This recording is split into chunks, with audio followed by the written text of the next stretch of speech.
मरता मरता जग मुआ, सांचा मुआ न कोय। दास कबीरा यूं मुआ, पहुरी न मरना होए। मरना किसी को अच्छा नहीं लगता, कोई मरना नहीं चाहता, लेकिन ये बात अटल है कि जिसका जन्म हुआ है वो मरेगा जरूर।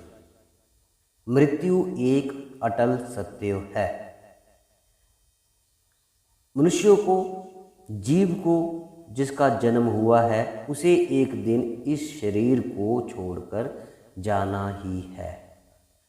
अब मरने का जो अनुभव है, मरने का जो एक्सपीरियंस है, वो बहुत ही कष्टदायक पीड़ा से भरा हुआ है।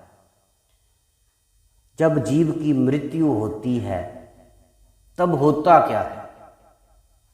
उस समय आत्मा शरीर को छोड़ने लगती है, तो शरीर खाली शुरू हो जाता है। सबसे पहले हाथ पैर ठंडे होना शुरू हो जाते हैं। फिर आत्मा धीरे धीरे पेट पीठ से ऊपर गले तक इकट्ठी हो जाती है। गले से नीचे का शरीर मर जाता है, लेकिन अभी इंसान पूरी तरह से मरा नहीं। फिर आत्मा गले से ऊपर माथे की ओर इकट्ठी होना शुरू हो जाती है। जीव का शरीर शून्य अवस्था को प्राप्त कर लेता है। अब वो हिलता डुलता नहीं है। उसके शरीर के जो भाग हैं उनमें एक जकड़न अकड़न आना शुरू हो जाती है। हाथ पैर अकड़ना शुरू हो जाते हैं। और फिर क्या होता है कि शरीर के 9 द्वारों में से किसी एक द्वार से आत्मा शरीर से बाहर निकल जाती है। अर्थात 9 दरवाजों में कुछ ना कुछ डिस्चार्ज ज़रूर होता है। कईयों के नाक से पदार्थ बाहर निकल आता है, कुछ की आँखें फट जाती हैं, कईयों के कान से कुछ पदार्थ बाहर आएगा, या शरीर के अन्य दरवाजों से, जैसे जो 9 दरवाजे हैं, आँख, कान, नाक, मुंह, नीचे के 2 दरवाजे, कुछ ना कुछ यहाँ से डिस्चार्ज होना हो जाता है। आत्मा शरीर को इतनी आसानी से नहीं छोड़ती। शरीर को उस समय बहुत कष्ट, दुख, तकलीफ, पीड़ा से गुजरना पड़ता है। ये अवस्था ऐसी है जैसे रेशम का कपड़ा किसी कंटीली तार में फंस जाता है, और जब उस कपड़े को खींचा जाए तो वो कपड़ा फटता नहीं, अपितु उसके धागे धागे खींच जाते हैं। बहुत ही दर्द भरा अनुभव जीव को देखना पड़ सकता है। लेकिन संत जिस मरने की बात करते हैं वो कुछ मरना और ही है। यहाँ पर संत कहते हैं कि जिस घर में तुझे जाना है, मरने के बाद जाना है, तू वहाँ जीते जी जाओ। यहाँ पर एक बात ये भी समझने वाली है कि जिस इंसान की जब मृत्यु हो जाती है, आत्मा शरीर से बाहर निकल जाती है, तो कोई भी आत्मा वापस पुनः शरीर में नहीं आती। ये बताने के लिए कि मरने के बाद उसने क्या देखा। जो चला गया, जो मर गया, वो मर गया। आत्मा चली गई अपने गुरु के पास, अपने देश में, वो चली गई। लेकिन संत क्या समझाने का प्रयास कर रहे हैं, थोड़ा सा उस पर गौर करते हैं। क्योंकि जो सत्संगी है, जो संत मंत्र में है, जो शब्द का अभ्यास करता है, उसकी मृत्यु डिफरेंट होती है। संत श्री गुरु अमरदास जी ने भी अपनी वाणी में कहा है, गुर प्रसादी जीव तू मरै तब फिर मरण ना होए। गुरु ग्रंथ साहिब में लिखा है, मरने ते ता जग डरै, गुर प्रसादी जीवत मरै। नानक ऐसी मरनी जो मरै, ता सद जीवना हुई। अब ये संत जो हैं, जिन्होंने इतनी बड़ी बात कही है कि जिस घर में तुझे जाना है मरने के बाद वहाँ तू जीते जी जा, वो क्या मरना है, वो ये है, वो राज ये है। इसको आप ध्यान से सुन लीजिए कि जीते जी मरने का राज क्या है। जीते जी मरने का राज है शब्द का अभ्यासी, जो शब्द का अभ्यास करता है, जो व्यक्ति, जो इंसान जिसको पूर्ण सतगुरु मिलते हैं और वो सतगुरु की दया मेहर से जब शब्द को सुनना शुरू करता है तो उसके साथ क्या होता है। सत्संगी 9 दरवाजों से नहीं जाता, वो 10वें दरवाजे से जाता है। अब ये 10वां दरवाजा क्या है? 10वां दरवाजा सत्संगी का खुल जाता है धीरे धीरे शब्द का अभ्यास करके। 10वां दरवाजा जिसे शिव नेत्र भी कह सकते हैं, तीसरी आंख कह सकते हैं, तीसरा तिल कह सकते हैं। संतों ने इसे तीसरा तिल कहकर भी बयान किया है। इसी तिल से सत्संगी की आत्मा आंतरिक मंडलों में जाती है और इसी दरवाजे से आत्मा का संपर्क शरीर के साथ भी रहता है। वो जीते जी अपने शरीर को छोड़ सकता है। इसी 10वें दरवाजे से उस सत्संगी की आत्मा शरीर से बाहर जाती है और इसी दरवाजे से सत्संगी की आत्मा शरीर के अंदर वापस पुनः भी आती है।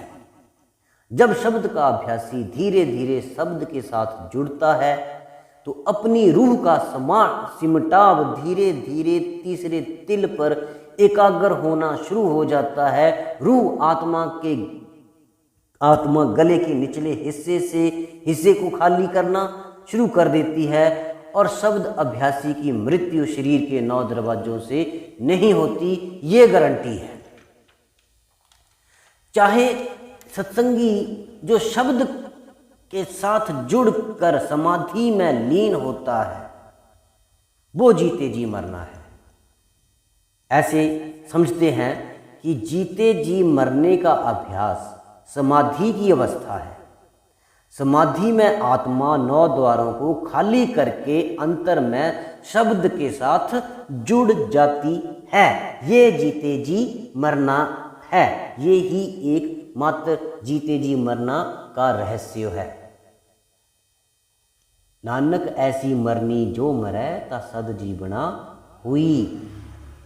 हर एक संत ने अपनी वाणी में बार बार यही कहा है। कबीर साहब ने भी यही कहा कि मरते मरते जग मुआ, साचा मुआ न कोई, दास कबीरा यूं मुआ बाहरी न मरना होए। यहाँ पर संत कबीर साहिब जी भी उस सच जीवित मरने की बात कर रहे हैं कि जो इंसान शब्द के साथ जुड़कर शब्द का अभ्यास करके हर रोज मरने की प्रैक्टिस करता है, उसकी आत्मा 9 दरवाजों को खाली कर देती है और उसका 10वां दरवाजा खुल जाता है। उसी 10वें दरवाजे से शब्द का अभ्यासी जब चाहे शरीर से बाहर जा सकता है और जब चाहे शरीर के अंदर पुनः वापस आ सकता है। संत श्री बुल्ले शाह जी, उन्होंने क्या कहा? उन्होंने कहा, जे तू मरे मरण तो पहला, जे तू मरै मरण तो पहला, मरने दा मुल पावेगा। हर एक संत ने बार बार जीवित मरने की बात को कहा है और इस बात का रहस्य जो है वो हमने इस छोटे से वीडियो के माध्यम से आप तक पहुंचाया है। हमने उस रहस्य को उजागर करने का एक छोटा सा प्रयास किया है कि संत किस मरने की बात करते हैं। ये गारंटेड है कि जो शब्द का अभ्यासी हर रोज समाधि में बैठने का अभ्यास करता है उसकी आत्मा धीरे धीरे धीरे धीरे धीरे धीरे शरीर को खाली करना छोड़ देती है, शुरू कर देती है, और उसका तीसरा नेत्र खुल जाता है। और जब उसकी मृत्यु का समय आता है, जिसे हम अंतिम समय कहते हैं, अंतिम सांस कहते हैं, तो उसे मौत के समय जो होने वाला कष्ट, दुख, पीड़ा, तकलीफ है वो उससे बच जाता है। सत्संगी चुपचाप ही चला जाता है। सत्संगी को तकलीफ नहीं होती, वो 10वें दरवाजे से चला जाता है। इसलिए संतों ने कहा है अपनी वाणी में कि जीते जी मरना ही असल में सच में मरना है। अब जबकि इंसान को पता है, मालूम है कि मृत्यु तो अटल है, सत्य है, सच है, जाना एक दिन है, तो फिर करना क्या है? तैयारी करनी है। दुनिया के जितने भी काम काज हैं, जो जिम्मेदारियां हैं, सत्संगी को उन सभी जिम्मेदारियों को निभाते हुए हर रोज शब्द का अभ्यास अपने गुरु के मुताबिक बताई गई टेक्निक के अनुसार अवश्य हर रोज करना है, ताकि अंत समय में कष्ट ना हो, वो चुपचाप चला जाए, शांति से चला जाए, कोई दुख तकलीफ ना हो। यही संतों ने अपनी हर एक वाणी में कहा है।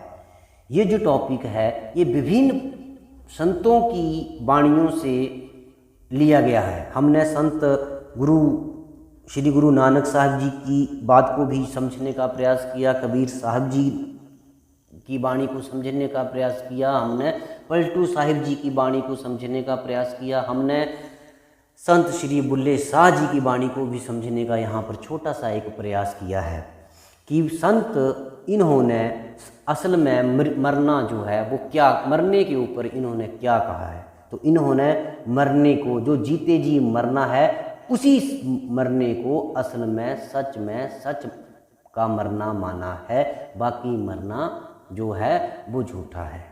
इसलिए अब एक समस्या आती है कि ये जो मरने की टेक्निक है, हर रोज़ मरने की जो टेक्निक है, जो शब्द का अभ्यास है, वो सिखाएगा कौन, और ऐसा वो व्यक्ति बंदा मिलेगा कहाँ जो शब्द के अभ्यास को जानता है।